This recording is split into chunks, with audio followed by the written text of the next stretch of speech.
month, my new book comes out, Unleash the Power of Influence. It is all about influencer marketing and how service-based professionals can utilize it to take their businesses to the next level, to fast track their marketing efforts. So I'm really excited for this book to come out. It's an ebook, it is short and sweet. And I also have just a ton of other resources and templates and everything that you can harness to really execute in your business. So let's dive in today about influencer marketing and how it can really help your business to grow and fast track your success in marketing. So, first of all, I want to mention just a little bit about how it is different from traditional marketing. So, influencer marketing is more about collaborations, long term relationships. And I want to emphasize that long term relationships. And you can do it in just a multiple of ways, right?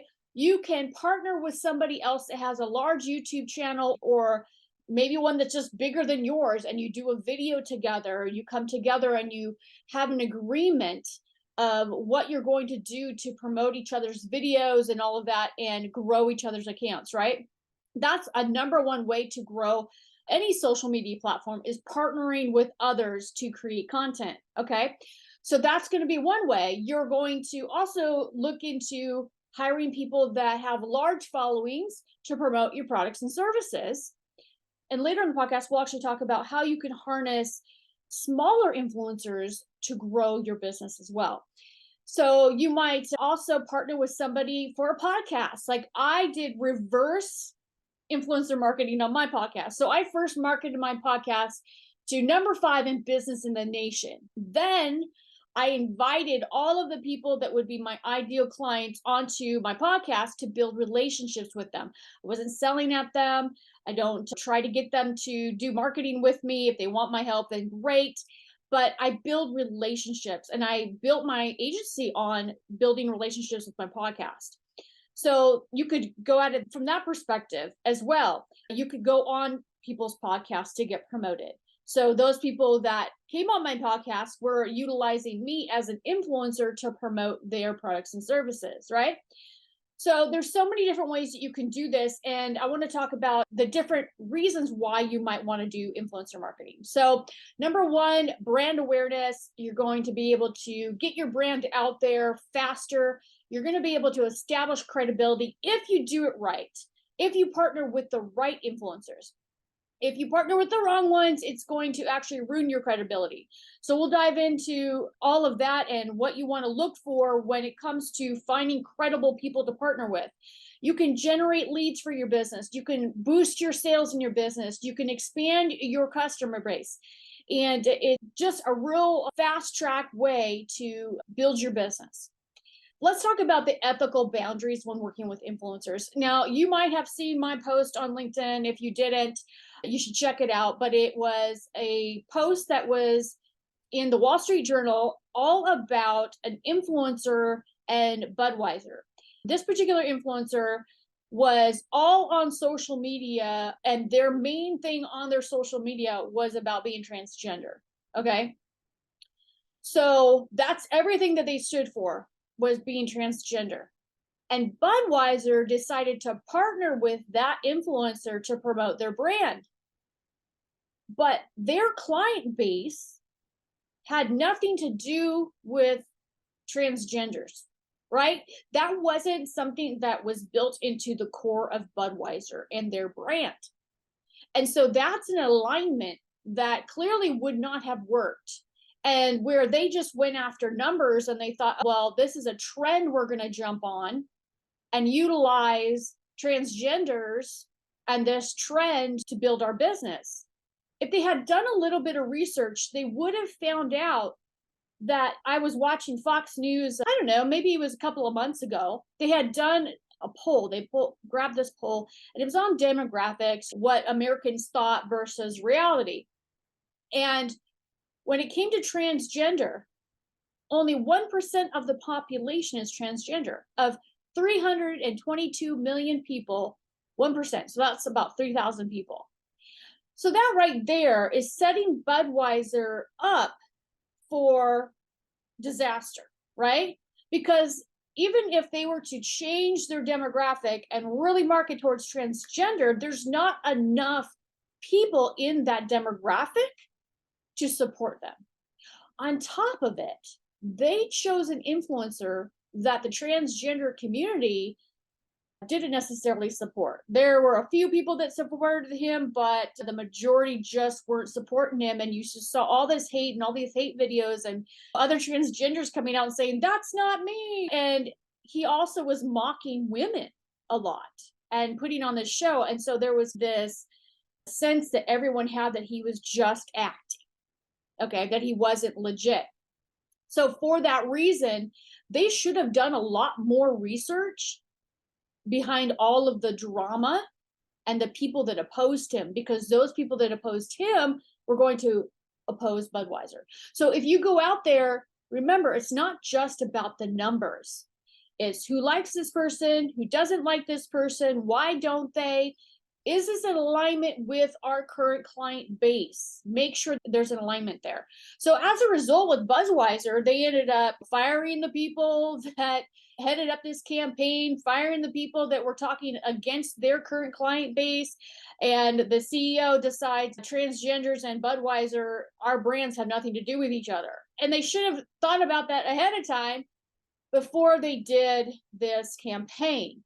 So this is really important when you go out there, that when it comes to your values as a brand, what your brand is standing for, that you don't go out and partner with an influencer that is going to go against those values and somehow hurt your business and cause you to lose business because of what they stand for.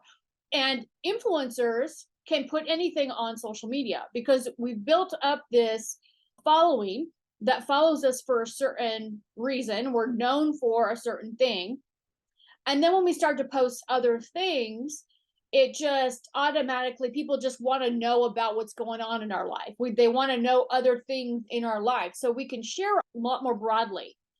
So you might go to my TikTok. I have 102,000 people, almost 103,000 people on there right now that follow me.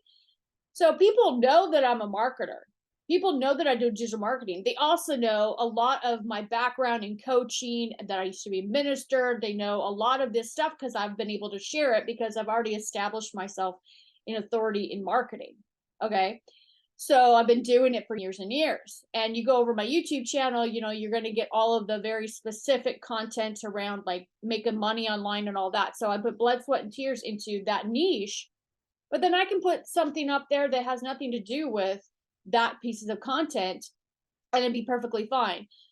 So when you're out there looking for influencers, make sure that their values align with yours, because if they go out there and they post a personal post that doesn't align with your brand and you're partnering with them, that could be a really bad thing. Okay. So just make sure those are aligned. And then you want to be transparent about compensation. You want to make sure that you disclose, you're not hiding anything. You want your communication to be with them very open. If you're going to offer them money, then this is what we're offering. If you're going to offer some sort of free access, this is what we're offering. You don't want to set something up where people think that they're going to get something and then they don't get it. And we won't go into contracts in this podcast, but obviously you're going to want to put all of this in writing. So I want to share with you one successful influencer campaign that I love to talk about. I've written blogs about this, and I just think that he is somebody that we can really look at as a service-based professional that has really excelled in this area, and that would be Brendon Burchard. If you've not seen Brendon Burchard, he is a life coach. He also does marketing. He's like right up my niche, right? He talks about the deeper things in life, and then he also talks about marketing. I love it. I love it. If I could twin with anyone, it would be Brendon Burchard, although I'm a little bit different. There are some similarities there. So what he did was he partnered with all these other influencers, all these other coaches and consultants that were in the mindset, life coaching space, and they built a membership community together. Okay. So it wasn't him just creating all of this content. It was all of them creating all of this content. He was the one that was heading it up. He's the one that's launching it. And then all of those influencers that already have this base, they're all promoting it. Why? Because they get a cut, right? It promotes their business, they get more clients, and he's giving them some sort of cut. So you could do that through affiliate, you could do that through, I'm going to give you X, Y, and Z amount of money every month, whatever it may be. But he set that up so that he wasn't the only one promoting. Then, if you read my blogs before, he set up a membership program that was really inexpensive that allowed him to create $1 million a year and more just with that membership program. So he was harnessing all of these influencers to market it. So that's one thing that you can do if you have a membership program and you want to get a lot of people in it and you want to keep the content fresh. It's really difficult to do it by yourself. I also saw the company that I took all of my marketing, my digital marketing training, do this as well. Instead of just going out there and getting all these gurus that just educational teaching, go get your certification from Google, they hired influencers and marketers that had already succeeded and produced results and had them teach on that thing, right? And then they became the expert, they produced the course and they helped promote it, right? That's another way that you can do it. So if you are launching any type of program that you can join with others, that's a great way to do it. So let's talk about micro influencers and nano influencers. These are people that are going to have smaller, like under 100,000 followers. They're going to be maybe 5,000 followers, just smaller people, but they still have followers. They still have people that are engaged. They still have people that are connected to them. And it's going to be more of a different type of relationship, where as you get bigger, people feel less connected to you because they think in their brain that, oh, this person has all these people following, there's no way that they're going to respond to me or whatever it may be, which couldn't be farther from the truth. We see every comment, right? I can respond to absolutely every comment that anyone ever makes on any of my social media. But there's just this thing in our mind. They've got so many people that are commenting. Maybe if you've got millions, that would be true. But it's just really difficult to connect on a deeper level. So with these smaller ones, let's say you have a membership program. You could say, we're looking for people to give a free membership to in exchange for promotion, right? So then they get access to all of this amazing stuff, and then they promote it on their social media and they invite their friends. And that's one way that you can do it. You can also just offer them the free membership and not even have them promote anything. Because at the end of the day, you just want to get more and more people into your membership, and you can just do this free thing. So then you have a baseline of people that have access, even though it's free.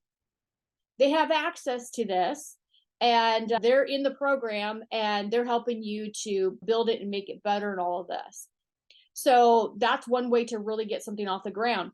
And the ones that are a little bit bigger, and they go in and they create a social media post or whatever it may be. And I encourage you, if you're going to do this, that you have them post on multiple platforms: Pinterest, LinkedIn, TikTok, YouTube, Instagram. Do them all, because when you post one video on one social media platform, the algorithm could be having a bad day and maybe it gets no love whatsoever. I'll put the same video on another platform and it goes viral. So make sure that you are spreading it out, putting it out there, and then also think about the possibility of promoting that post to that person's audience, to that demographic, or to a certain hashtag or whatever it may be. And so that all of their followers see it. Okay. That's one way that you can really partner with the smaller influencers, and especially if you have maybe a new program that you're launching and you want to get people in it and you want to get a buzz around it. This is a great way to do it. Let's talk about leveraging influencer marketing to promote a book or a product. Obviously, podcasts, going out there and finding a podcast that is established, that has a good community, good audience. Here, I think I still, even though my numbers have gone down since I marketed my podcast, I think I still have about 2,000 listens a month, which is pretty decent. You can also go after ones that are much larger than myself. Maybe they've got millions of listeners. And that is a way to just go out and do a bunch of podcasts on your specific topic. And you can get influencers to give you a shout out on social media. Hey, I did this book. You could do a video together. You can create content together. They can share something. I am a believer in video because it connects people. So if you just put a piece of content out there and it doesn't perform and nobody cares, then that's going to be really frustrating for you, especially if you got money behind it, right? You want to make sure that the content is put together correctly, that it's going to get that attention, that you've got the good hook, you've got the copy, you've got the sales copy, you've got the reasons of why someone should care within the first 30 seconds. Whether it is a post or it is an actual video, you've got to have all these components, right? You can do a collaboration video. Now you could go onto a live stream with somebody, but if you do that, you got to make sure that you give people a reason to watch. I see so many people that are out there that do these live videos, but there's no hook. There's no, why should I care? It's just, hey, I'm live. So I like the edited video. I like things that are shorter. I like a good hook and to draw the people in and give them a reason to listen. And it should be long enough so that they actually understand the context of the content. You don't want to just put a 10-second clip up that might be a teaser, but that gives no context. I've seen actually people do that where they'll post something and to get more visibility, but then it like doesn't even make sense, right? To people that have no context of what this is. So you want to make sure that you have enough value there that draws people in and gives them reason to listen to what you've got to say.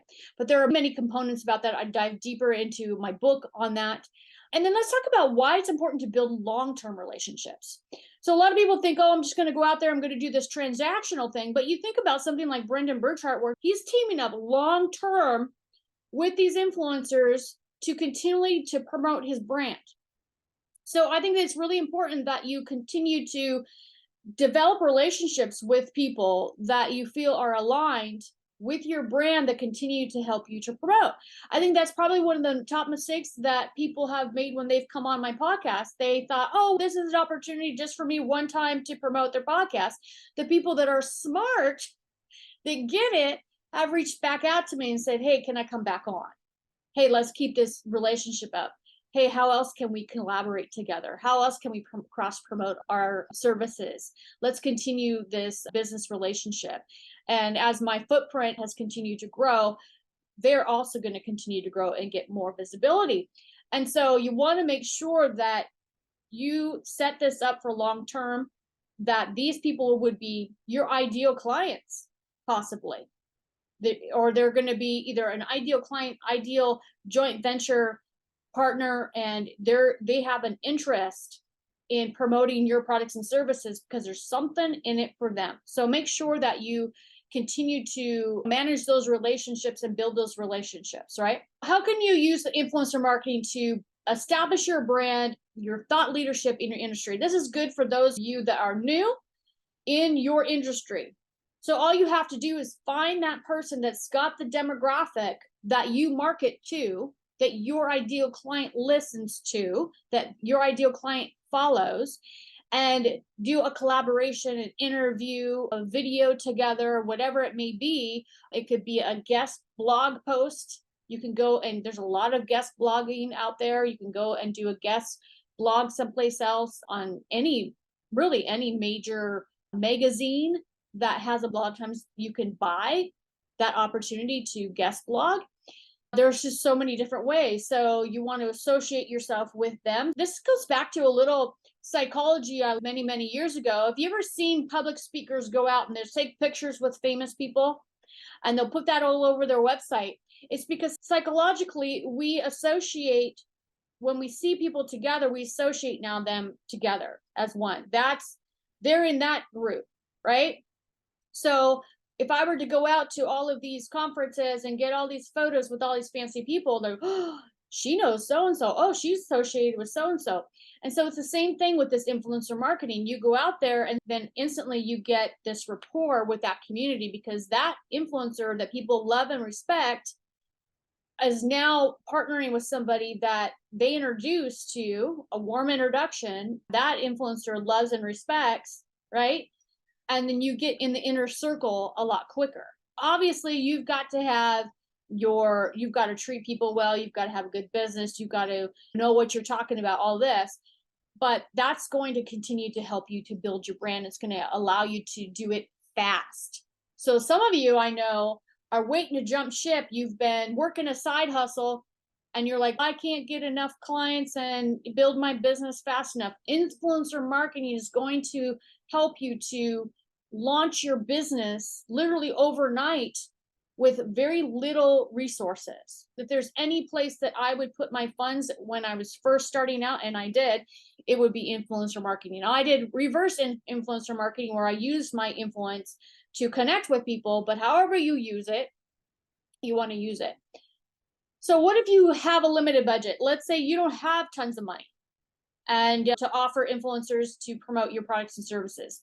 Then you want to go with the smaller influencers. And like I mentioned previously, offer them something that is free membership, free coaching, whatever it may be, free coaching, and give me an honest review, free access, and to help me promote to your smaller community. And just start to cut deals with them, negotiate with people that are smaller. And they're going to be really grateful for you to reaching out, especially if it's something that they really value, right? And they could really use some help on.